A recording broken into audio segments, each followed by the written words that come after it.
1973년 5월 30일부터 6월 3일까지 여의도 광장에서 열렸던 빌리 그레함 한국전도 대회의 감동을 아직도 많은 분들이 잊지 못하고 계십니다. 20세기 최고의 복음 전도자 빌리 그레함 목사님의 설교를 통역했던 저도 그날 현장에서 누린 감격과 영광은 그 무엇과도 바꿀 수 없는 소중한 추억입니다. 말씀을 사모하는 성도들이 전국에서 구름같이 모여들었고 맨바닥에 엎드려 간절히 기도하며 온 힘을 다해 하나님을 찬양했습니다. 닷새 동안 무려 320만 명이 모였고 그중 7만 2천 명이 예수님을 구주로 영접하는 놀라운 부흥의 역사가 일어났습니다. 이로 인해 지역교회마다 강력한 전도와 기도의 바람이 불었고 한국교회의 기념비적인 부흥과 성장이 뒤따랐습니다. 이처럼 역사적인 모임에서 우리는 중요한 교훈을 배웁니다. 하나님의 백성들이 한 마음으로 모여 기도할 때 성령의 능력이 나타나고 회개와 영접, 그리고 교회의 성장이 뒤따른다는 사실입니다. 이 일은 단지 과거의 사건이 아니라 오늘날에도 여전히 유효한 원리입니다. 모여 기도할 때 능력이 생깁니다. 함께 찬양할 때 기쁨이 넘칩니다. 주님께서는 여전히 우리가 마음을 다해 모여 간구할 때 응답하시고 말씀을 사모하는 이들을 통해 교회를 성장시키십니다. 지금도 성령님은 믿음으로 모이는 자리에 함께 하시며 놀라운 역사를 이루고 계십니다. 오늘의 말씀. 하나님을 찬미하며 또 온 백성에게 칭송을 받으니 주께서 구원받는 사람을 날마다 더하게 하시니라. 오늘의 만나. 오늘 하루 가정과 교회와 민족을 위한 간절한 기도로 시작해 보십시오. 하나님의 능력이 당신의 삶에 새롭게 부어질 것입니다.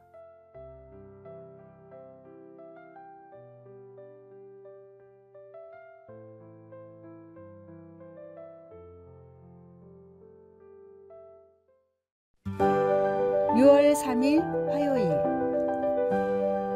성분의 지혜. 아바스 왕조는 고대 중동 지역에서 가장 번성한 왕국이었습니다. 이 왕국을 다스리던 5대 왕인 하룬 알-라시드는 역대 모든 왕들의 지혜를 합한 것보다도 뛰어나다고 할 정도로 백성들의 칭송을 받았습니다. 라시드는 백성들을 위한 선정을 베풀었고 누구보다 지혜롭게 백성들이 겪고 있는 현안들을 공명정대하게 해결했습니다.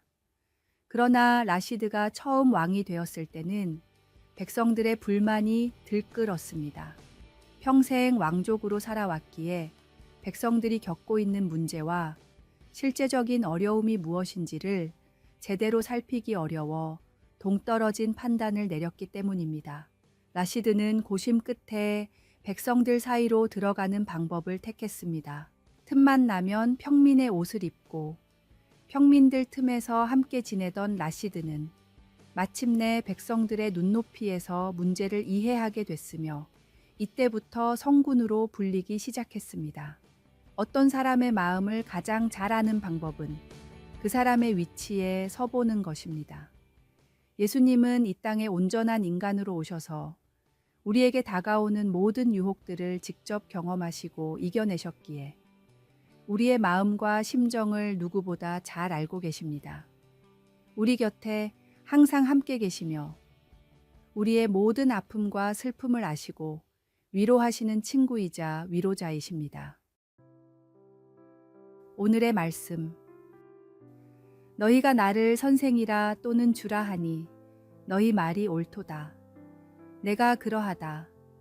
내가 주와 또는 선생이 되어 너희 발을 씻었으니 너희도 서로 발을 씻어 주는 것이 옳으니라. 오늘의 만나. 오늘 하루 마주하는 사람들의 입장에서 생각해보는 시간을 가져보세요. 그들의 아픔과 어려움을 이해하려고 노력할 때 예수님처럼 섬기는 자세로 하루를 살아가게 될 것입니다.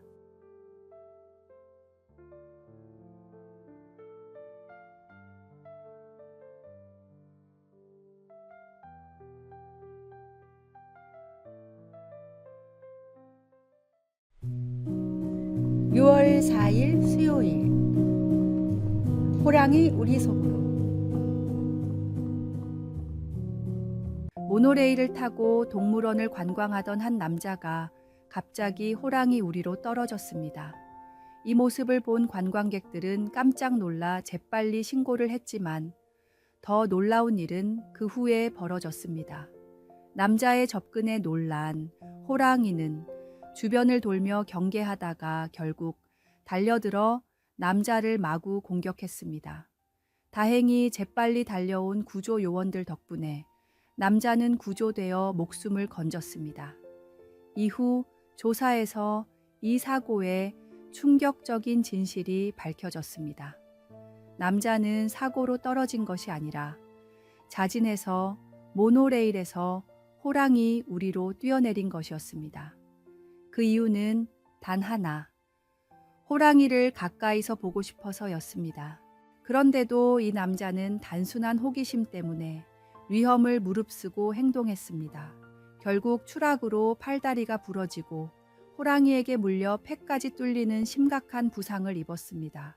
죄의 결과가 사망임을 알면서도 그것을 행하는 사람은 호랑이 우리에 자발적으로 뛰어드는 것과 다를 바 없습니다. 때로는 우리도 죄의 유혹 앞에서 한 번쯤은 이라는 생각에 빠질 수 있습니다. 그러나 그 결과는 우리가 상상하는 것보다 훨씬 참혹할 수 있습니다. 주님의 귀한 보혈로 인해 우리가 누리는 구원의 은혜가 더럽혀지지 않도록 죄는 그 모양이라도 조심하는 지혜가 필요합니다. 오늘의 말씀. 사람이 감당할 시험 밖에는 너희가 당한 것이 없나니 오직 하나님은 미쁘사 너희가 감당하지 못할 시험 당함을 허락하지 아니하시고 시험 당할 즈음에 또한 피할 길을 내사 너희로 능히 감당하게 하시느니라. 오늘의 만나. 일시적 쾌락을 위해 위험을 감수하는 선택보다 하나님의 지혜를 구하고 유혹을 이기는 길을 선택하십시오. 주님은 항상 피할 길을 마련해 두셨습니다.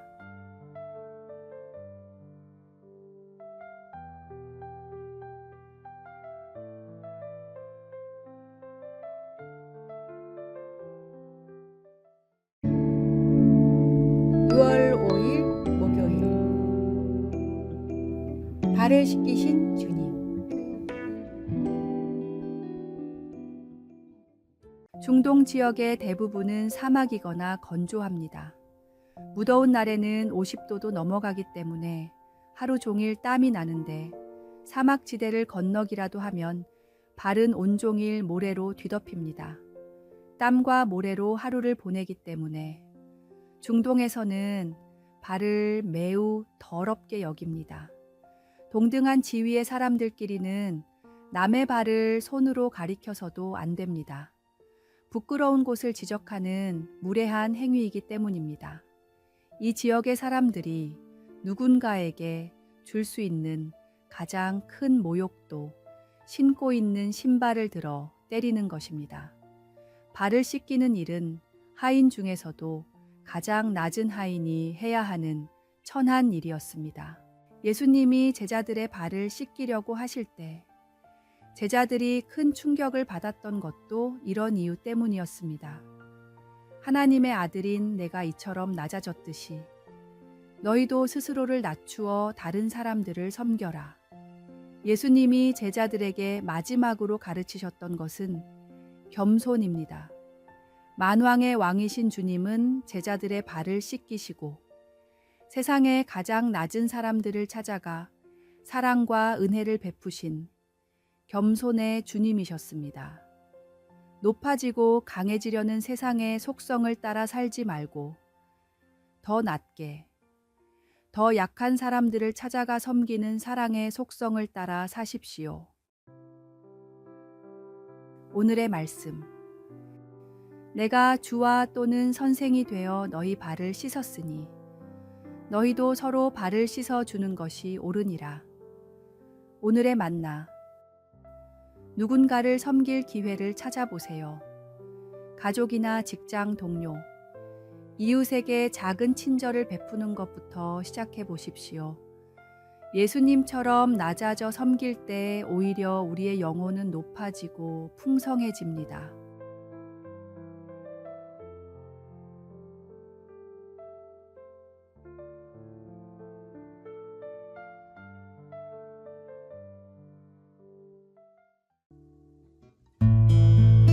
(6월 6일) 금요일. 기억해야 할 희생. 한글학회의 공식 행사에는 항상 빠지지 않고 하는 의식이 있습니다.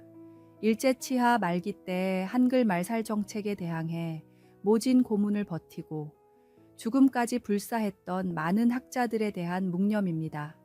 주시경, 최현배, 한진과 같은 학자들의 이름을 모두 열거한 후 엄숙하게 식을 진행합니다. 귀한 한글을 목숨을 걸고 지켜왔고 지금도 지키고 있다는 학자들의 자부심이 있기에 공식 행사에는 이 묵념이 결코 빠지지 않습니다. 교회에서도 피를 흘리면서까지 복음을 전하고 믿음을 지켜온 수많은 순교자들의 이야기를 듣습니다. 그들의 이야기를 들을 때마다 우리가 지금 편하게 듣고 믿는 이 복음이 얼마나 중요한 것인지, 그것을 지키기 위해서 얼마나 많은 사람들이 이름도 빛도 없이 희생을 했는지 우리는 생각합니다. 그리고 나라를 지키기 위해 목숨을 버려가면서까지 싸운 수많은 사람들이 있었습니다. 하나님의 은혜로 나라를 목숨보다 소중히 여겼던 그분들이 계셨기에 지금의 우리가 있을 수 있었고 한국에도 복음이 전파될 수 있었습니다. 우리가 경험하지 않은 고난일지라도 귀한 희생을 대신 해주신 분들에게 감사의 마음을 품어야 합니다. 현충일인 오늘만큼은 나라를 위해 희생하신 수많은 분들을 떠올리며 그들을 위해 기도하십시오. 반드시 주님께서 좋은 것으로 채워주십니다. 오늘의 말씀. 너희가 나에게 부르짖으며 나에게 와서 기도하면 내가 너희들의 기도를 들을 것이요. 오늘의 만나.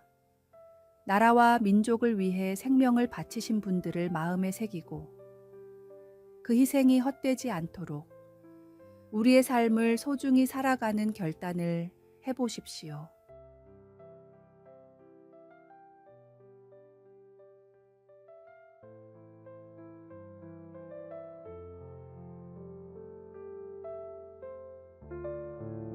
아래의 빨간색 글자 구독을 누르시어 더 많은 전도의 열매를 맺으시기를 기도합니다.